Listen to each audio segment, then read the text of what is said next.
ازيكم عاملين ايه؟ رب تكونوا بخير. معاكم سالي وفريدة. هنجرب النهارده ايه؟ شيبسي تايجر. طلع الطعمين دول تمام. هو ده طعم الشيلي رانش وده بطعم جبن بارميزان ترافل. مش فاهمه يعني ايه بصراحه، بس يعني يلا نجربهم مع بعض. يلا بينا. هنجرب الاول الطعم ده اللي هو طعم الجبن بارميزان ترافل. تمام، تعالوا نشوف الحاجه التانيه بقى.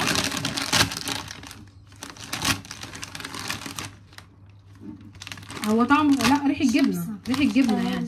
بسم الله. اهي بصوا تايجر العادي بتاعنا اللي هو اكسلانس، بس مطلعين والكيس ده ب 15 جنيه. تمام، اللي هو الكبير شويه، حاجه بسيطه يعني. هو طعمه جبنه ده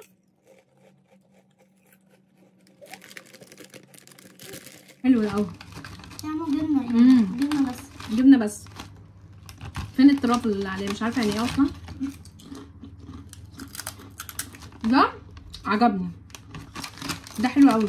بس بصوا الكيس مليان على الفاضي ازاي. بصوا هما دول، بصوا من جوه حبه صغيرين قوي. تعالوا بقى نجرب ده اللي هو بطعم الشيلي رانش. بصوا ده شكله اهو، وبرده ب 15 جنيه. بسم الله. ريحته ايه؟ ريحته حلوه برده، بس هنشوف بقى من جوه عامل ازاي. ريحته عامله زي التايجر الاحمر. بسم الله.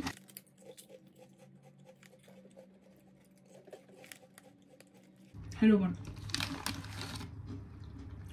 طعمه عامل زي ده زي ده وده. بصوا هو انا ما بحبش صوص الرانش، بس ده عجبني. طعمه حلو. ده اديله 8 من 10 عشان انا ما بحبش الصوص ده قوي، وده اديله 10 من 10، عجبني اكتر. وده انا اديله 10 من 10، وده 8.5 من 10. زي يعني جربوهم وهيعجبوكم ان شاء الله. بس كده، اشوفكم انا وفريده في فيديو جديد على خير. باي باي. اعملي باي باي.